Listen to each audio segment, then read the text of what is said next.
There we go. Boom. We're up and live. There we go. Hey, welcome to another day. Yes, it is December 20th. December 20th is when we are broadcasting from. So the question is guests. We talk about guests. I am going to be having guests on again, going back into the new year. Looking forward to that. But we talk about what kind of guests to have on a show. The question is, who are you? That would be the first thing, right? So in my case, I'm looking to interview people advancing through obstacles. So I'm looking to share the stories of others. I'm not looking to become the expert.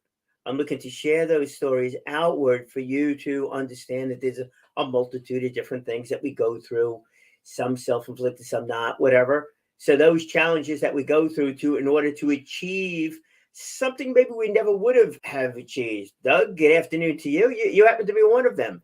You had a few different obstacles that have been put in front of you and gone on to create different things. Doug would be a perfect guest. So Doug, starting next year, love to have you on one of these days.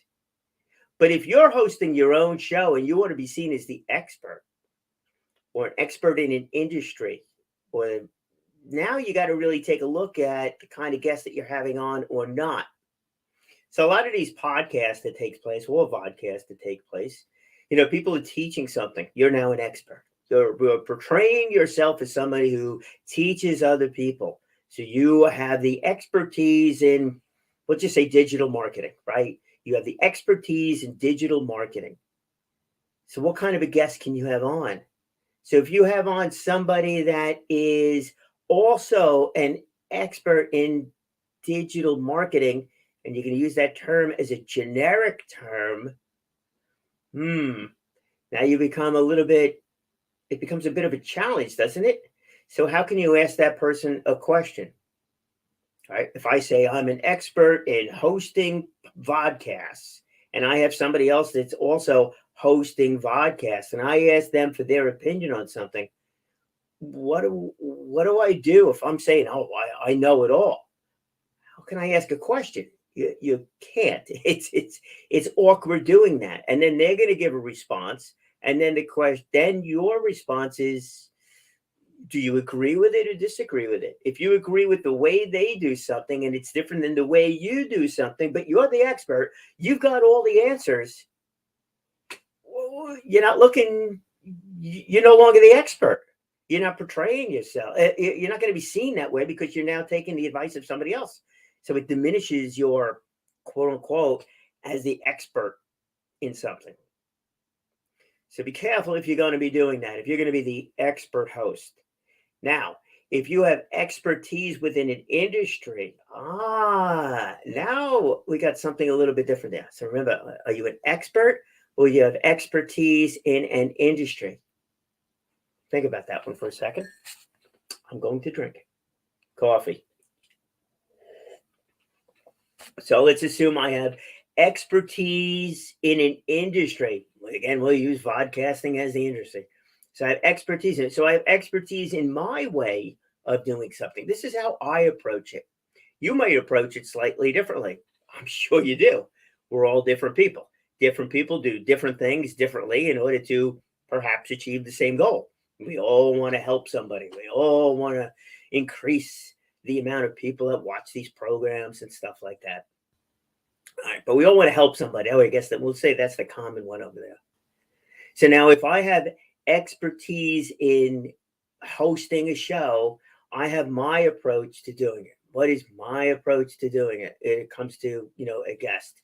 Well, that is that like to get everybody comfortable. She would chat, for a few minutes in advance, and a couple of easy kind of things. Get to know everybody, come up with a nice little intro, and make it happen.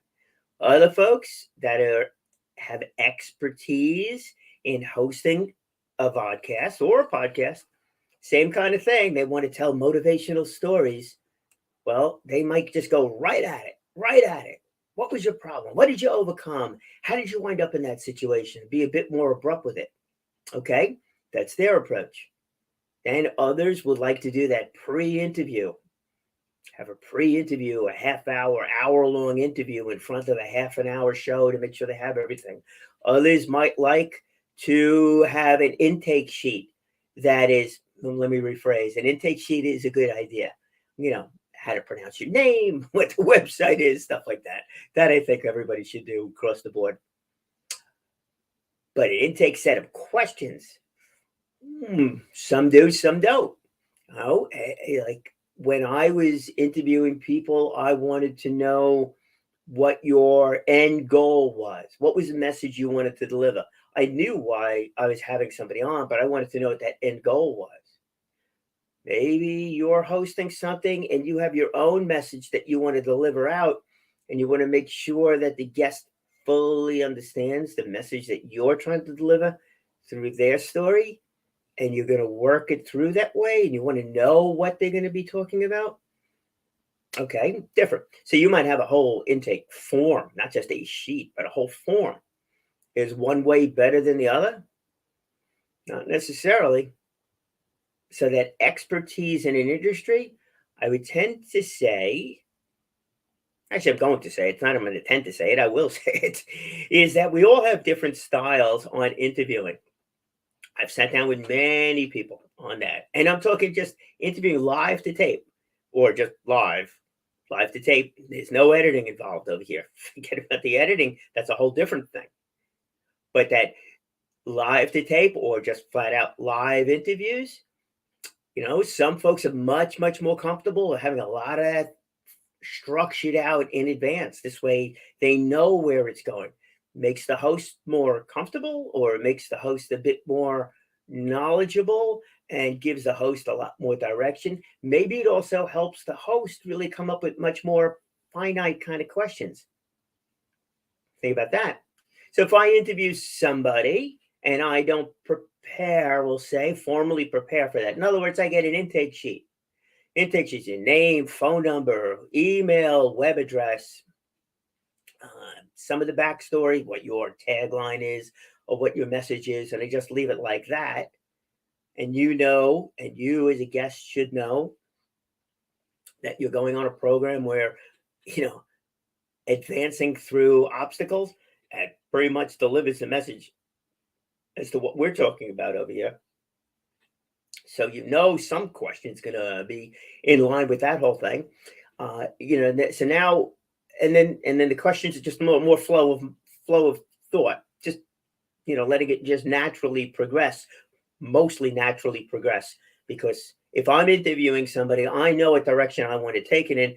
Might have some surprises along the way, but still, I pretty much know the direction we're going to go in. But I'm looking for the guest to talk more freely, that kind of thing. Not have prepared answers, but more freely. But the more questions you give to somebody, the more they may prepare those answers. So that's why I like the idea of be more free-flowing, that train of thought type thing. Yet, if you go the other way around and you do a full form where you're asking, let's say 10 questions, you're giving your intake form to your potential guest is 10 questions going out. They answer all those questions. They comes back to you. Okay, we got a couple of different advantages with that one too. One is that if your guest is taking the time to fill out that entire form, they're very serious about it. That's good. On the other hand, I give somebody a call, said, hey, how would you like to be on? They say yes. They come down there, might be totally unprepared, might be, not have full answers. I wind up taking a chance with that one. If you're filling out that form completely and giving full responses to it, well, now you as the host know that the person is serious about what they do, direction it's going to go in, and you're good in that respect. There's a difference between expertise in an industry and being an expert in it. If I'm going to tell you I'm an expert in it, I'm going to tell you exactly how to do it. My expertise, my way of looking at it is going to be different than yours. So therein lies the difference. That's it. I think the big difference with that. But just to finish that point, though, but if you're going to have somebody on that where you've done the full interview and that whole thing coming back, the advantage with you doing that, besides the fact that you now have all these questions out there, you know exactly what you have. You don't have to worry about, filling airtime. What if I don't know what to say? What if I've got 10 minutes left and I got nothing no questions that I know to ask? Well, you always have those questions you can fall back on. I take the chance of not having something to say. I take the chance of a guest becoming a very quiet guest, and that becomes an issue. You're filling out those questions, you get that back. You now have a chance to find out a bit more about the guest. You also have a chance to go a little bit deeper into those questions than perhaps I'd be able to do. If the person responds back that they've started schools in Africa, and I'm finding that out for the first time, questions is like, how did you get the financing for it? Who are your partners? How many schools, students, success that you have from it? If you know that in advance, you now could ask questions a bit more specific that you'd be able to prepare. I don't know, curriculum you could ask, because you could spit out, I know that you have 10 different schools within the various community. You've gotten finance from some major corporations, which is all great stuff, by the way. There's somebody that comes to mind that actually did this, but you've gotten financing from the major corporations, stuff like that. Tell me about Mary, who's achieved greater success. I wouldn't know Mary's name if I'm just finding about this stuff, for the very first time. Which is a better style? Tell me, what are you trying to accomplish?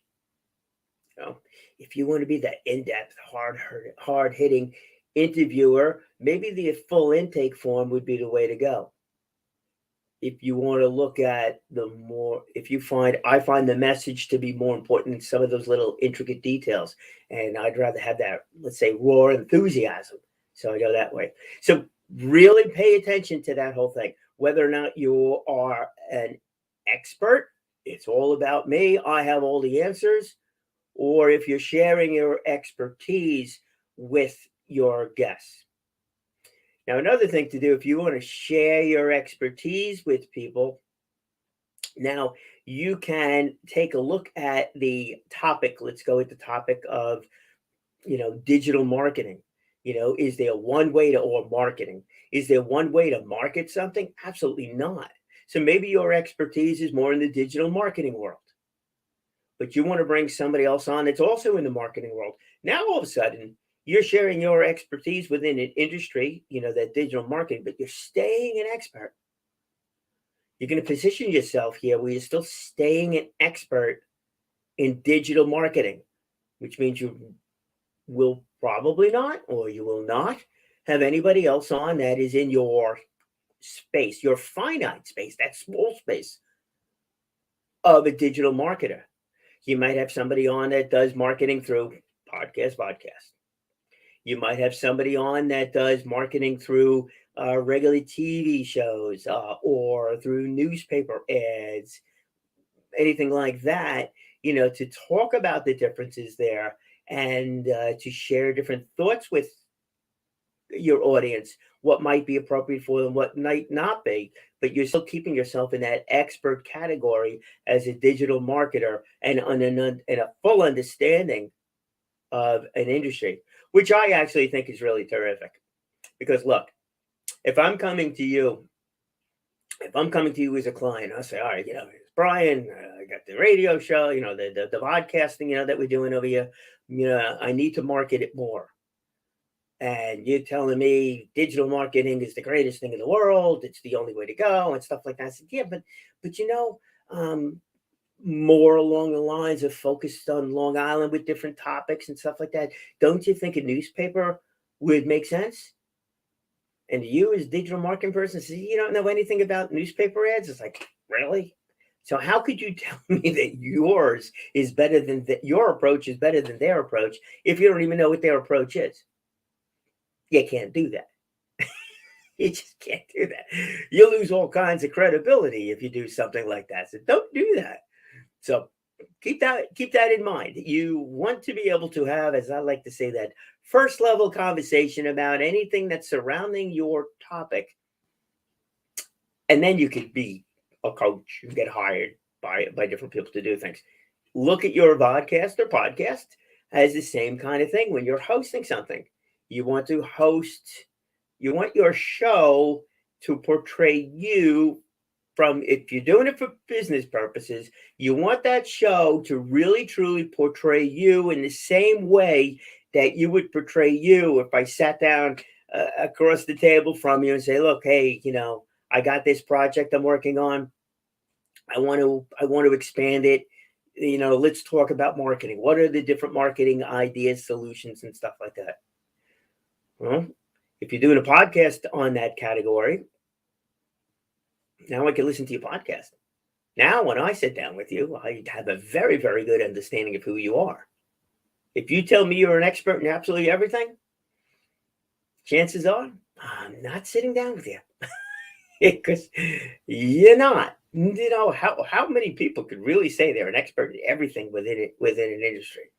I don't think so. We surround ourselves with a lot of people that have various levels of expertise in different facets of whatever industry that we're in. That's really what makes it work. That becomes a really super important thing to do. Let your show portray that one as that goes. All right. So you have that. Let's talk about editing. The wonderful world of editing. Let's talk about bringing that microphone a little bit closer too. And I still got to talk to our friends over there at StreamYard because I got so much white over here. I want to make this thing a little bit bigger and get rid of all that white background. That would help out quite a bit over here. All right. So what about editing? So if I do this podcast and edit, right, I go for about a half hour each and every time. So be it. Too short? Too long? Well, I don't think it's too short. Is it too long? Well, some people say the attention span is a lot less than 30 minutes. So yeah, probably could be shorter. Could I get the same amount of information out in 15 minutes? Probably. If I'm speaking by myself, most definitely can. If I have a guest on, that becomes a little bit more challenging because there's the intro, the outro, that kind of thing. It's leading up to a question. It takes a little bit more time. If you're editing, that changes things around quite a bit.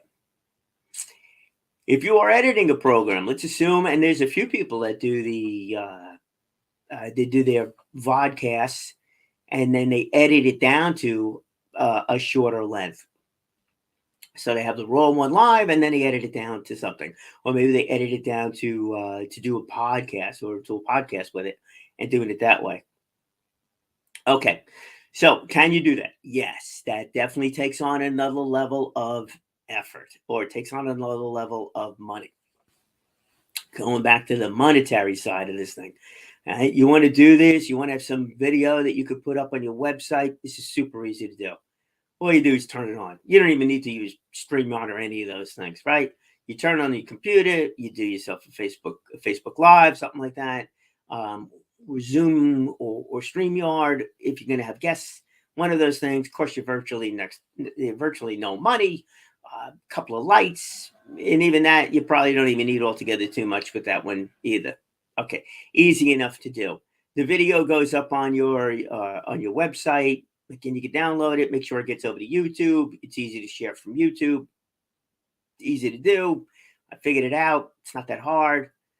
And there you have it there. Now, but if it's long and you really want to get out those salient points, now you're talking about editing.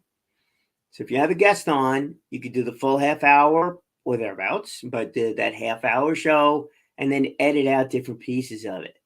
It's great to do. Can you do it alone? Yep, you certainly can. The equipment, you probably have all the equipment and power or whatever you need here, computing power you need inside of your computer to do it that way. A lot of the programs I think are like either inexpensive or probably even free. I am not an expert in that area. Let us be perfectly clear about that. But I'm sure we can get information, on that. Then you could edit out different clips. I think even YouTube, you could just edit, right on there. I think StreamYard also has some sort of a feature in there where you could record it and then edit it from that aspect of it. Now all of a sudden, you got this idea that you could do a promo video in front of, hey, next week's guest is going to be. That's a good thing. Or you could take that half-hour interview and you could bring it down to 15 minutes. Now, if you do a 15-minute piece that's edited, you're going to have just the real good points. Now, all of a sudden, your questions that you ask could be a little bit different too, because you want to make sure that you have 3, 4, 5, say 15-minute show, let's say 5 real good questions that you are all set to ask. And then your lead-up questions, though, should really set up your guest to be able to go into them at various levels of detail, but to really have that mindset, that where you're going to steer them in the right direction, where they're going to come out with the answer that you're looking for, from them to share and do that. That's a different world. That is a different one. I have not done it where I have edited like that, but it would be interesting because if you do a half hour worth of really good content and then you try editing, I don't know if I want to cut that. It's like, that's not really it. You got to focus it down, really understand how much time you have of your edited one and how many real good questions and how many real good responses can you get in that amount of time. And if 15 minutes, you did 5 questions, it takes you 30 seconds or something like that to ask the question. And then they respond for 1 or 2 minutes. Do the math. You're in there with the whole show. But you also have to make sure that your intro, not your standard intro, today is Tomato Talk, but I'm talking your intro of the guest.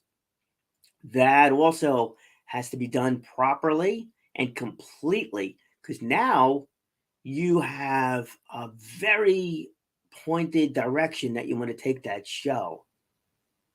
And perhaps if you're good, you can even edit that in afterwards. And just be careful it doesn't get a little too canned. But, you can do that. It's a different skill set. All these things are different skill sets. So if I'm going to have guests on, right, and I want to share my expertise within an industry, and my way of doing something could be totally different from your way of doing something if you have an edited show, or if you're doing prepared questions, or if you're not doing prepared questions, if your goal is to make you look good as host, or maybe your goal is to make your guest look good and really highlight them, and you're taking more of a backseat. You're just let's say, a conduit of it. In the past, and actually going forward, I'm looking to do that same thing. I'm looking to be more the conduit of it. In other words, I want to get that message out, is that regardless of the obstacles that we face, we do advance. We do move forward, or we can at least move forward. I know it's never going to be 100%. That's the reality side of things. We get faced with some obstacles, and some obstacles we just can't get through. Other obstacles we can get through. Well, the idea here between this show, is to share those obstacles that people have learned from and have advanced from and have grown from. And that's the kind of guest that I want to have on. So in my way of thinking as host, it really is all about the guest. It's not about me. I have the right guest. It's about choosing the right guest. That becomes important. But if I have the right guests on, they're going to be delivering my message through their story. So the more I can help them tell their story, the more that delivers my message. That becomes a win. That's really where the focus is over here. That's the way it's going to be on this side. If you've got a business, so no, I'm not promoting this as a business. I'm sharing this or doing this more as a way of delivering a message. It's really it. It's a way of delivering a message. But if I was doing this as a business where I wanted to help you do a podcast, well, I guess that would be today's thing. But if I wanted to help you do a podcast, give you the confidence where you can go out there and do a podcast or a vodcast or whatever, that kind of thing. Well, now I'm going to put myself in there a bit more of a teacher, right? Where I'm sharing my thoughts, I'm giving instructions. Then I'm going to have on other people that will also give instructions, not just telling their story for the sake of telling their story about how they've grown as a person, but those actionable thoughts, those actionable ideas that you could use to help your own program out, help your own business out as that goes. And those folks will be there because anybody that's advanced through an obstacle will cover a wide variety of different obstacles. But we're not going to be just focused in on podcasting obstacles as that goes. Much more broad scope in that respect. Because I definitely want to get the message out for you, for me, for all of us, is that sometimes life is filled with challenges. Sometimes they just tough, just really tough to get through. But we're never alone in what we do, no matter what it is. No matter what it is, we're never alone in what we do. We always have other people that we can rely on, other people that we could talk to, other people that we could be with, other people that have experienced some of the same things that we have. We've all experienced our story, our way. It is unique to us. Nobody that has your story. You are the only one that has your story. The similarities with other stories, the similarities that other people have dealt with as they've gone through their obstacles, that might be something there. It's like, and if I do this right, I'll be able to show through those stories is, oh, you know what? I've been having a problem with marketing. Keep going back to marketing here, but I've been having a problem with marketing, and wow, that person's in the business and they did too. And this is what they did. Maybe I could adapt that. Maybe I should speak to that person too. One guy that comes to mind on that one. Love the fact he was doing his own marketing. It was a marketing company, and he wanted to help streamline his process. And he did that and wound up developing a product out of it. Great stuff. Other folks been through different obstacles in life, big challenges. They've worked their way through it. Maybe they found new careers because of it. Maybe they found a career, not because of it. It just led them in a direction. And I know you've seen a lot of those stories up on Facebook and LinkedIn, wherever else. It's like, oh yeah, my family member, my friend went through this thing, and that's why I became a specialist. That's why I became a doctor. That's why I became whatever it is. Those are terrible scenarios, great stories. Because people have done something with it.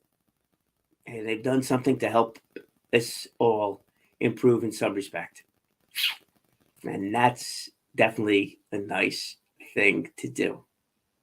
Look at COVID, working from home, if you've been able to do that, or if you've been going out and you have to go someplace to work or an office environment and things like that. You know, it's been tough. New variant coming through over here. New possible, probable, different kind of lockdowns, wearing the mask again. It's like, wow, it's, it's a challenge. It definitely is a challenge. We're going to work through it. Yeah, that's one of those obstacles we're going to work through. We'll work through it. We'll get through this one. We'll get through other things that'll come up. And the best way that we could get through all of these things, if we all start communicating with each other. Maybe we all start sharing our stories just a little bit more. Maybe we all start rowing that boat in the same direction, even if we are on different boats that are all unique to our own. The obstacles we face, totally yours. Nobody else's but you. But there's a lot of people that care. That's what we're going to get point across with, doing that whole thing. And when you do your show, understand what it is that you're really trying to deliver. Understand that message that you're really trying to get out of there. Understand what you're really looking for out of it. And you'll do a great job hosting your own podcast, TV show, whatever it might be. Getting on stage in front of real people, live, in person, doing whatever it is that you do in order for you to communicate better and to communicate effectively. You got to know who your audience is. You got to know why you're doing what you're doing. And then your audience will become much clearer as you go along. And that will also help you devise a perfect way for you to grow. And don't worry if you run into a problem. We all learn from different obstacles, don't we? That is how we advance. Speak well, speak often, and without a doubt, live inspired.